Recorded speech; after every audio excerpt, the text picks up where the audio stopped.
Thank you so much for this introduction. Ladies and gentlemen, distinguished guests, President Preka talked about the report of the International Institute for Democracy and Electoral Assistance already. I read this report. When you finish reading this report, you get this really depressed, because it's obvious that democracy is under threat everywhere in the world. And unfortunately, I know how much this is painful because, as you know, in Tunisia, we have now new dictatorship.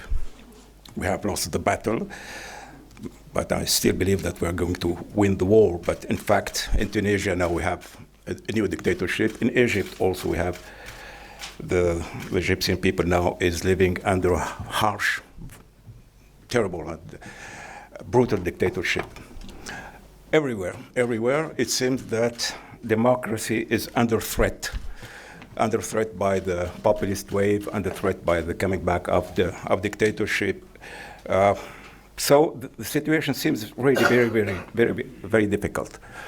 But even if I know I'm once again in the opposition, I have been sentenced to 4 years in prison because I am supposed to be a traitor to the nation, because I opposed the coup, the constitutional coup in Tunisia 2 years ago, with a man coming back to the old political system, with all the powers belong to one man, etc., etc. So even if the situation seems so difficult and so painful, I still believe that democracy has a future. I'm still optimistic for two reasons. One bad reason and one good reason. The bad reason is what our German friends call the Schadenfreude, because sure, the democracy is in bad situation, but you can be happy because the situation of dictatorship is even worse. Just have a look at the situation in the dictatorship in Egypt, in Tunisia. It's obvious for the people, for our people, that it's a mess. It's a disaster economically. It's a disaster. Look at what's happening now in Iran. The religious dictatorship of the mullah. Look at what even in China. In China, the Chinese model, seems so. So everybody was quite sure that the Chinese model would be the model for Africa and for the Arab world. Now it's obvious that no, the management of disaster like the COVID, epidemic, it's not true that an authoritarian regime can manage this catastrophe, this natural catastrophe, better than the democratic states. It's not true. And it's not true that the Chinese are very happy with the system. They just have, they need the political development, and then for them, freedom is not important. No, it's not true. So look, even at the situation of this dictator of Russia, he's facing a lot of problem, and I expect that he is probably will have the same fate like the Soviet dictatorship, by the intervention in Afghanistan. It was the end of this empire. Maybe the intervention in Ukraine would be the end of this dictatorship. So, yes, look at what happened in the United States, in Brazil. It's obvious that democracy is much more resilient than thought by the far right. What happened in Washington and what happened in Brasilia means that, in fact, you have a lot of people, fighting for democracy, and democracy is not easy to get rid of. Now, this is the bad reason, the Schadenfreude. The situation of democracy is not good, but the situation of dictatorship is even worse. This is the bad reason. But we have also a good reason to believe that democracy has a future. I don't think that we can agree on one definition of democracy. We have a lot of definitions of democracy. People will talk about democracy means freedoms. Democracy means justice. Democracy means rule of law. Democracy means equality, etc. Democracy means participation. For me as an Arab, democracy means mainly, as an Arab, I am rooted in a history of more than 15,000 of years of battle, fierce battle, violent battle about power. Seizing, exercising, and losing power is a matter of violence. It's a question of violence. So for me, democracy means mainly the fact that you can seize power, you can exercise power, and you can lose power peacefully without the bloodshed. This is the most important thing for me. This is why I am a Democrat. So when you look at what does it mean to be Democrat, what's democracy is? Democracy is about dignity, is about justice, is about equality, is about peaceful transfer of power. This has nothing to do with Western values. I don't accept that democracy means Western values. It doesn't mean anything. All nations, all culture, they badly need peaceful transfer of power. They badly need dignity. They badly need justice, etc. So it doesn't mean anything to say that, hey, democracy means that Western values, and you are for. No, I'm not. I'm not just copying. I'm not trying to be Westerner. No, I am a Muslim. I am an Arabic. I'm an African, and I'm fighting for universal values, not Western values. Democracy is about universal values. It's about fundamental human needs, not about Western values. This is extremely important. So this is why I do believe that, once again, I do believe that we have to rejoice because of the bad situation of the dictatorship. We have to be confident because we are fighting for fundamental human needs, badly needs currently by all society. I always say that, look, we're human. We got rid of slavery. It took 1,000 years to get rid of slavery. We got rid of colonialism for us. It took centuries. And now we are dealing with the third plague, which is dictatorship. And we are going to get rid of dictatorship just like we got rid of slavery and got rid of colonialism. This is what I'm sure of. Now, okay, we have rejoiced about the fact that the dictatorship is in a bad situation. We have reassured ourselves about the fact that we are, dealing with some fundamental human needs, and this will never change. This being said, we have to accept that democracy is under threat. We have to accept that democracy is in bad shape. We have to accept that democracy has a lot of problems, and we have to ask ourselves why. What's the problem? So either we will mimic our opponents and refrain from questioning in any way our deepest conviction, or we accept to leave all democratic dogmatism and to see what's the problem, because there is a huge problem in democracy. Nothing is not very good with democracy. We have to accept. We have to analyze objectively the result of the experimentation. For me, democracy is political system in experimentation. For some countries, more 2 centuries. For other countries like mine, 10 years.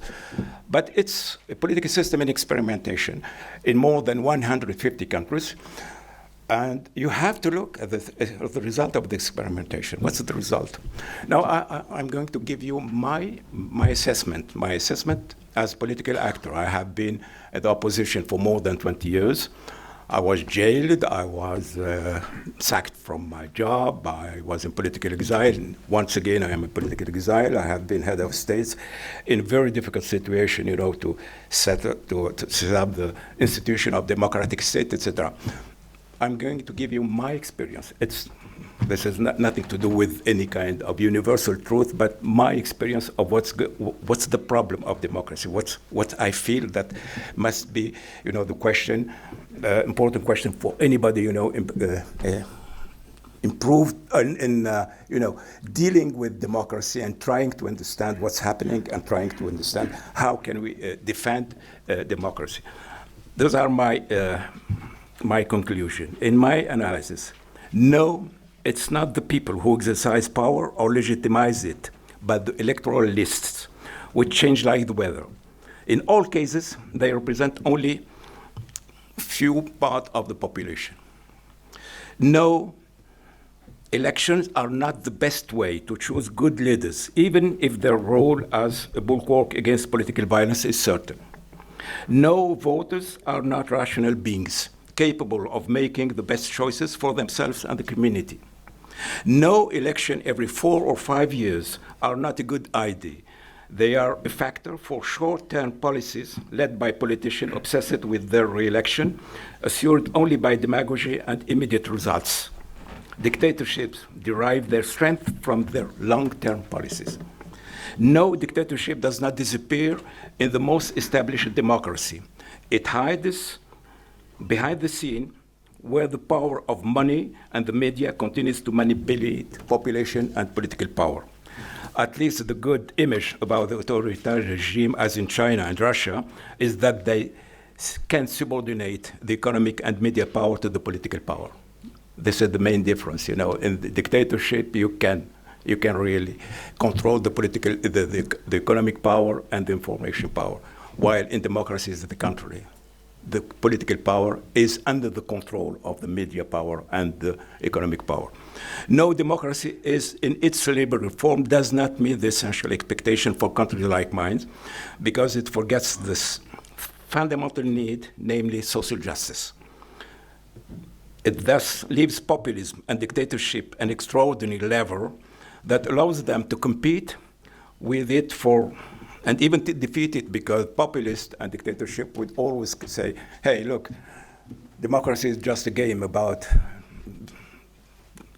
among politicians, and you, the people, the poorest part of the population, have nothing to gain. And this is extremely, this is how we lost the elections in Tunisia, because dictatorship and the populists can play on this fundamental need of social justice. So democracy without social justice, I think, has no future in our countries, in Africa, in Asia, where people want both freedom and social justice. If you give them just freedom without social justice, it's a matter of time then before we have the comeback of the dictatorship. And of course, if you try to give them social justice like the communists have always promised, that without freedom, it won't work out. I think you have to link social justice and freedom, otherwise it won't work. Democracy will not have anyway. Now, no, the most dangerous enemy of democracy are not the anti-democrats, but the extreme right-wing political parties tolerated by democracy, the corrupt media, their sponsor, and the corrupt politician.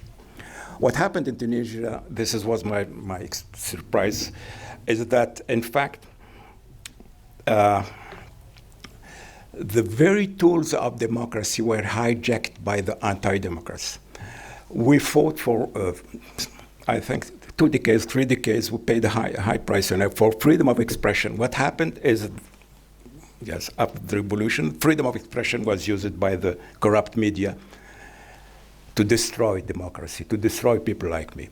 So freedom of expression, even freedom of association, we thought that it would means that people would join their efforts, to. What happened is that you have corrupt businessmen, creating corrupt political parties, and those corrupt political parties winning more seats in parliament than the real democratic political party.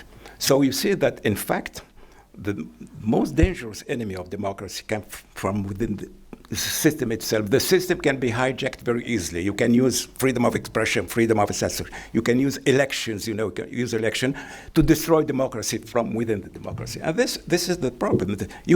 We have to think about this.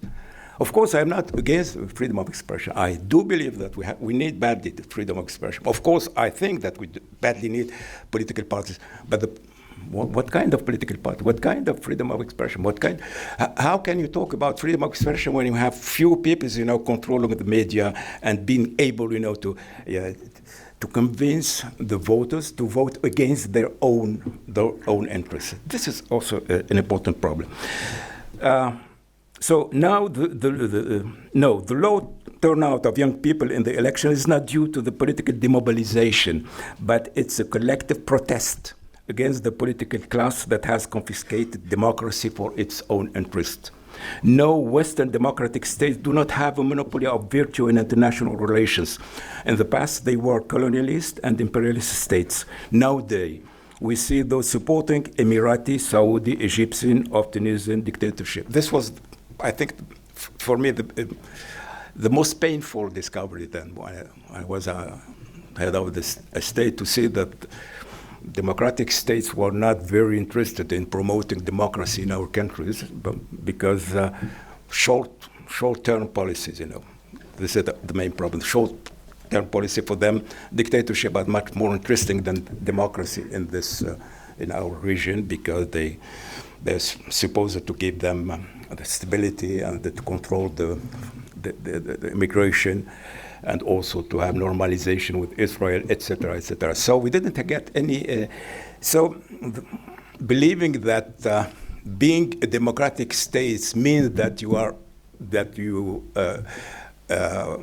have they're on the side of the good and the other on the side of the evil. This is not true. This is not true. The democratic states can be all as cynical, as dictatorship. And this is terrible to know, but you have to accept it. But this is the reality. So, last but not least, no democracy do not have strategic plans to face the three major global crises that are likely to sweep them away: the climate crisis, the economic crisis, and the migratory crisis. We don't have the solution. Democracy doesn't have the solution of every problem. And probably the dictatorship also doesn't have the solution, but we have to think about how can democracy, think or find a new solution to this new problem. So, once again, I'm not talking about the end of democracy. I just believe that we have simply to accept that democracy is a political system still in experimentation, that we have all this kind of obvious evidence, and that we have to ponder, to think what must be done to improve the way that we can settle and defend and promote democracy in the world. This is why it happens that I share an NGO called the Arab Council for Democratic Revolution. We're going to meet next month in Istanbul. I don't know if it will be possible because of the situation. We will be about 100 people coming from different political parties, from etc. We're going to settle and to see what can we learn from the experience of the failure of the Arab Spring, and what should be done, to continue the battle, because I still believe that we lost a battle, but we're going to win the war. We have to accept that even democracy is in very bad and very difficult situation. We have a lot of things that we have learned from this experimentation. We have to keep our faith, we have to keep our morale, and we have to fight again and again and again, because as Churchill said, it's probably the worst political regime, but except the others, you know that what Churchill said about this thing. So, but I think it's too easy to say, okay, it's the best, it's the worst regime except the dictatorship, etc. We can improve this worst regime. We can do much more. We can learn from the experiences, and we can go forward. So keep your morale high, and then new generation, it's probably up to you to invent a new democracy and a post-democracy, because once again, this political system is an experimentation, and the end of it is not. We can improve it. We can do much more than just defend it. So thank you for your attention.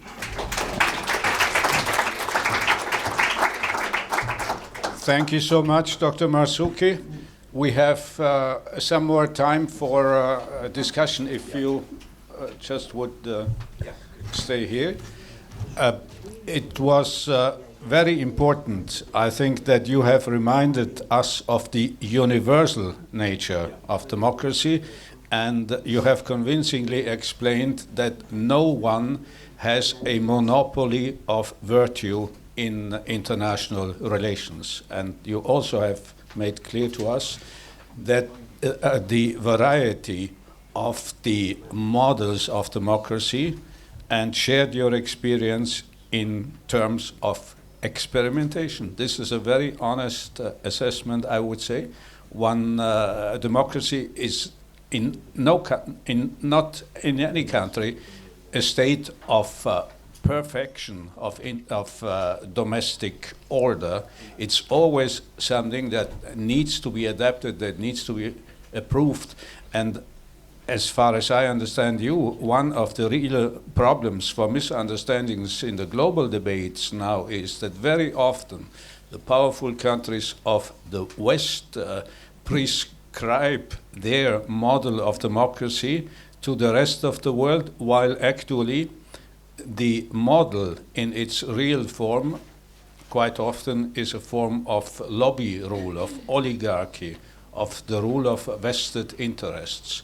And the procedures, such as elections, regular elections and so on, are certainly not sufficient. It would be superficial, as you explained to us, if one just would focus on formal procedures. It's always also the issue of content. So we have time now for some questions. Please, madam. And is there someone to give a microphone? I will. Yeah, so there will be a microphone.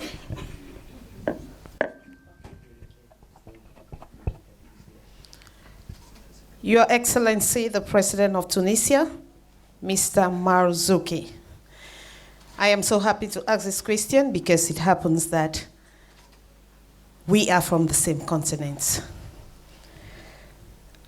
We are here talking about democracy. We are in Europe. Yes, in Europe and in the US, democracy to an extent, we can say it works. But there is this democracy that is emerging in most African countries. I'll call it fake democracy. I call it fake democracy because I see that the media and money, they are like using democracy. They are like using themselves in order to propagate this fake democracy. As president, how or what are the efforts, or during your reign, was there this fake democracy, especially in Africa, because it is actually growing in sub-Saharan Africa? Or if not, how do you think we can overcome this fake democracy that is actually growing in most sub-Saharan African countries? Thank you, sir.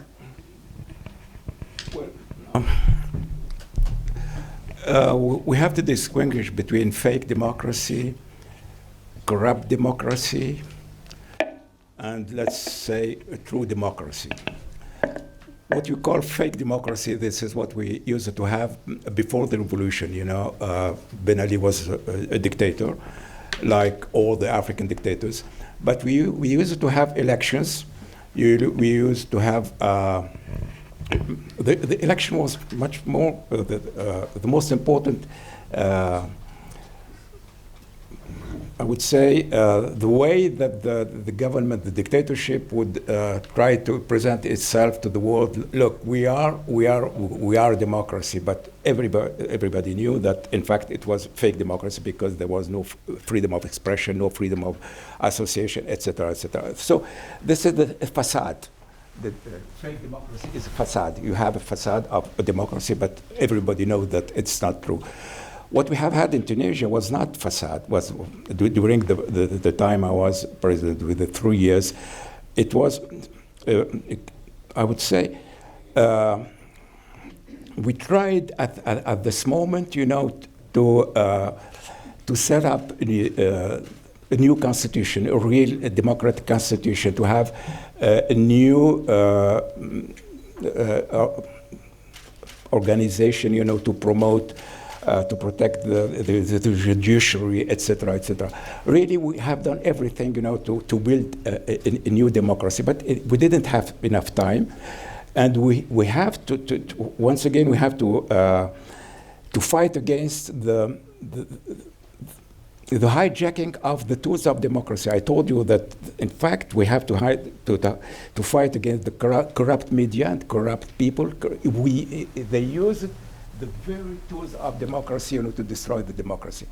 And then, after I lost the election in 2014, we have had a corrupt democracy. This corrupt democracy means that in the parliament you have corrupt political parties, that inside the society it was the reign of corrupt media, etc., etc. And this corrupt democracy, paved the way to the current populist wave, to the current populist dictatorship. Because what happened in Tunisia during the last 10 years was to say, hey, what's this? The democracy? It's about corruption. Everybody is corrupt. The political party are corrupt. The politicians are corrupt. The media are corrupt. We don't want this democracy, and this is the way that corrupt democracy can pave the way to a new wave of dictatorship. In fact, we didn't have enough time, to defend democracy and to set up real responsible media, real responsible political party, etc., etc. This is so. When you have a corrupt media, when you have a corrupt, not fake, corrupt democracy, then you can be sure that it's a matter of time. Then you will have a new dictatorship.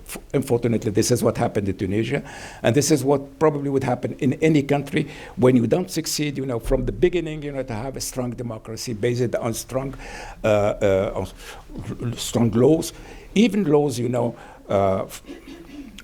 facing the corruption of media. The media are extremely dangerous in our countries. Everybody. It's the most. I think it's the most dangerous tool against democracy. While democracy is based on freedom of expression. This is the dilemma. Please. Yeah.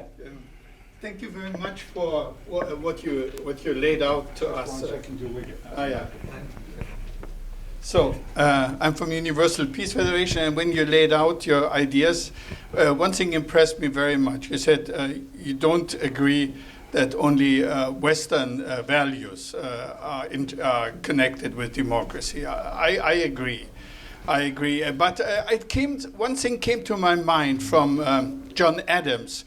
He's one of the founding fathers of the American democracy. He was the second president. And he said, this form of government that we designed is only fit for moral or ethical people. It's totally unfit for other people. You have to be morally and ethical people. Sure. Now my question is, what comes to my mind is the golden rule. You have to live for the sake of others. You must not lie. Definitely, this is universal. It's not Judeo-Christian exclusively. Okay. Yeah. But unless we have uncorruptible elites in the recruiting for political personnel, unless we have a moral and ethical people, democracy won't work. Where do we get these people? Maybe the universities should produce these people. But it's getting crazy also these days at the universities. And what's your idea? I mean, which role plays religion?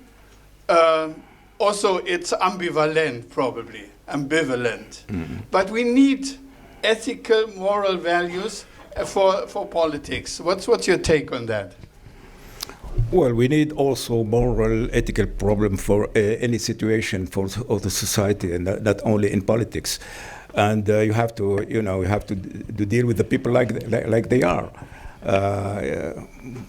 All of us, I always say that we in our Arab country, and everybody, you have the dictator inside himself, because we have raised in the kind of respect of the strong man. The strong man is a myth in our culture. The strong man, the strong leader, the father of the nation, etc., etc. It's a matter of culture, not only a matter of ethics.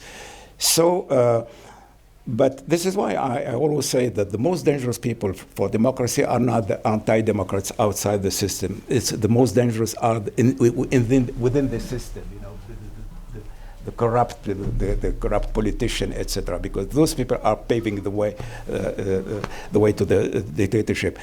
Now, I don't have a good answer to the question. We have to deal with the human beings like they are, and the human beings are good and bad, but I think there is one way when you can hope that probably you can control the situation. It's, you know, having good laws.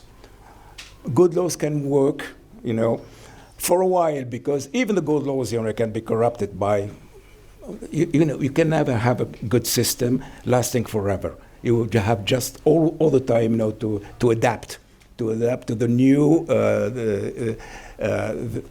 Everybody, people would always, you know, we are a cheating species, you know, we cheat, this is in our nature. So I am afraid that even with the best laws, you will have all those people who are cheating. To adapt, you know, I have to adapt, because within the system you have also good people. You don't have just corrupt people. You have also good people, and those good people, they have to fight every day, every moment. This is why it's a process. Democracy is never a state. It's always a process in creation, in experimentation every day.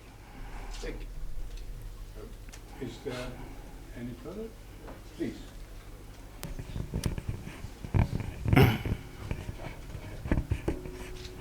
Thank you. Well, sorry, that was, yeah, please. Okay. And after that, the gentleman here on the first row. Okay. My question is, when you were the president, or when you were the prime minister, did you appoint your chief justice? Your Chief justice? Yeah. Okay. If you did, then democracy, as I see it, is like appointing your chief justice means any case that comes to you is going to be favored by your chief justice towards you, because it's like we don't have that check and balances between the judiciary and then the executives.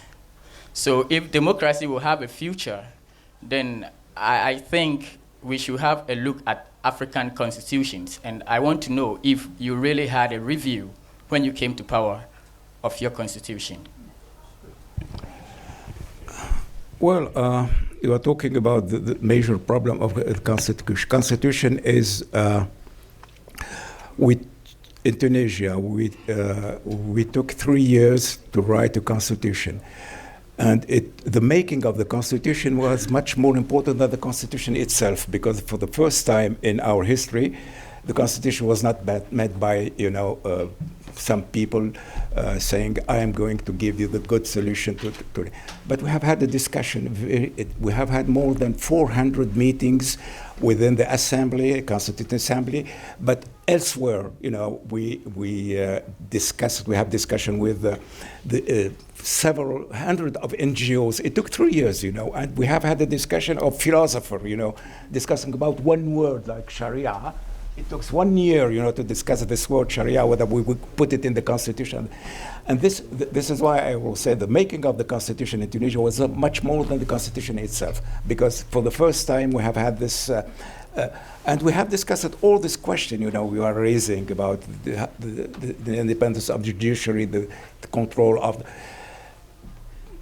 and I wouldn't say that we found the best solution, but the discussion itself, you know, the fact that at last the people have agreed on one consensus, this is the most important lesson for me. It's the fact that people sit, discuss, and reach a consensus. This was probably I would say the moment where I saw what democracy is really. It's about discussion. It's about you know, reaching a consensus. Is about accepting that I'm not all the time, you know, I am right and you are wrong, but we have to discuss and we have to find a consensus. So what happened in Tunisia now is that this constitution of 2014 was, you know, thrown away. And this guy came with his own constitution, written by himself, one person, and wrote himself one constitution. And this constitution was adopted by 10% of the Tunisian voters. And this constitution now is ruling the country. One last question, please. Yes, Mr. President. I think in Europe we watched first the end of the communist empire and thought, perhaps lazily, that democracy would naturally progress throughout Eastern Europe and Russia. And now we're seeing that that didn't happen. We watched the Arab Spring and thought, at last democracy is coming.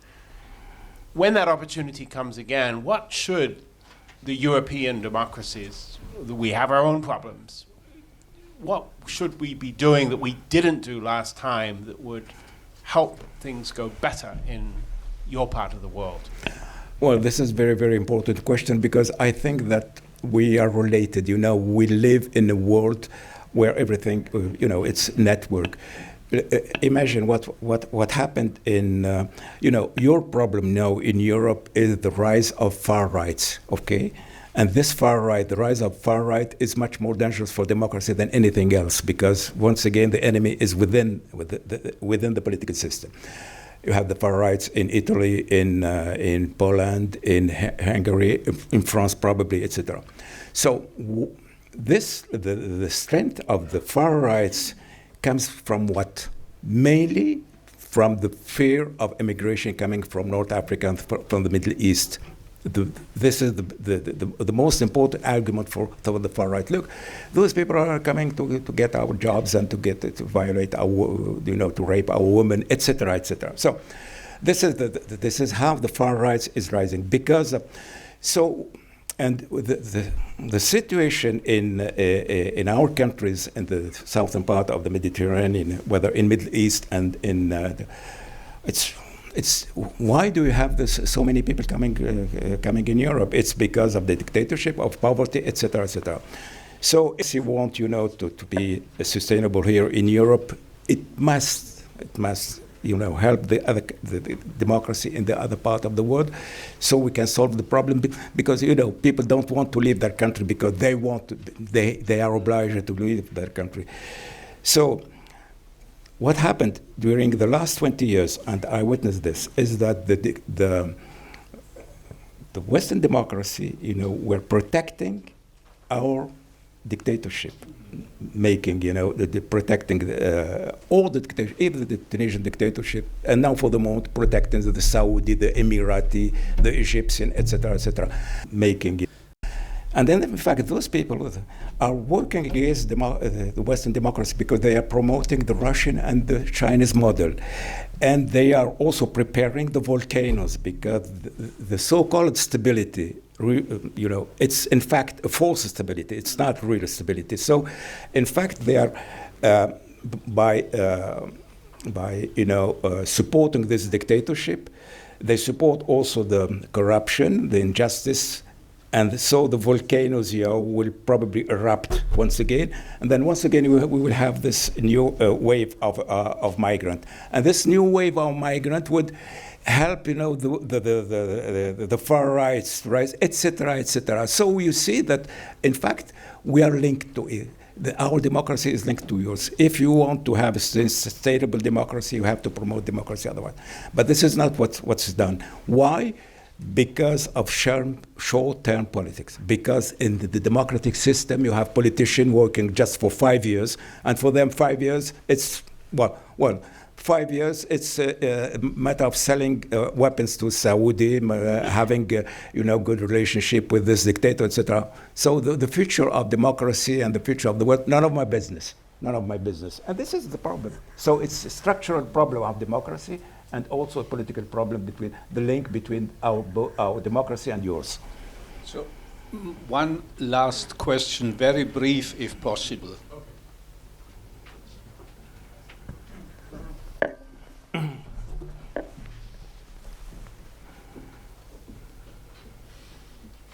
Yeah, I just want to ask about. When you were speaking, you spoke about democracy is not just a Western values or whatever, but we have a big problem in Africa. Myself, I come from Central African Republic, and I believe that in Africa, we should have our own kind of democracy and not to practice the democracy which was brought and which is being influencing the people and not letting them do their own things. For example, in Central Africa Republic, sometimes even the constitution is being written somewhere else. And the president has just to sign it. I would like this is my question, don't you think that Africa needs its own kind of democracy? Thank you. No, my answer is no. I'll tell you why. You know, during the 90s, I was mainly a human rights activist, and at the time we have had a discussion about whether human rights are universal values or not universal, or Western values. And I used to say, no, this is the human rights, the Declaration of International Convention of Human Rights, etc., are universal because, in fact, they were discussed by the representative of all cultures, all people, etc., etc. We have to accept that we are human beings. We have the same needs, and the same needs are we can translate them in laws, etc., etc. And at that time, I remember that. African and Arabs, you think, no, those human rights are just universal values. They are not universal values, they are Western values, and we have to stick to our own values. And it happened that always our own values are less than the standard of human rights, the universal human rights. For instance, the right of, inequality between man and woman, etc. Saying this is cultural. No, this is not cultural. This is unacceptable because man and woman have to be equal in all culture, in all human culture. You cannot say because we are Arab or African, this is our culture. No, it's not our culture. It's situation, imposed by political situation. So we have to be very, very careful as African and Arabs, to say this is Western. We have to be, to be afraid. No, my opinion is that this democracy you have here in Western, we have to improve it. We have to go beyond it and not come back to a kind of our own democracy. What does it mean to have your own democracy? It doesn't mean anything. You have an experimentation, an universal experimentation all over 150 countries. We have to accept what's the lesson drawn. And we African and we Arabs have to go beyond. We have to go further. We have to invent something else and not come back to a kind of mythical, African or Arab democracy. It doesn't mean anything. Unfortunately, we have got not more time to elaborate further on this very complex problem of the relationship between the universality of human rights and the particularity of historical and socio-cultural circumstances. I thank Dr. Marzouki very much for his presentation.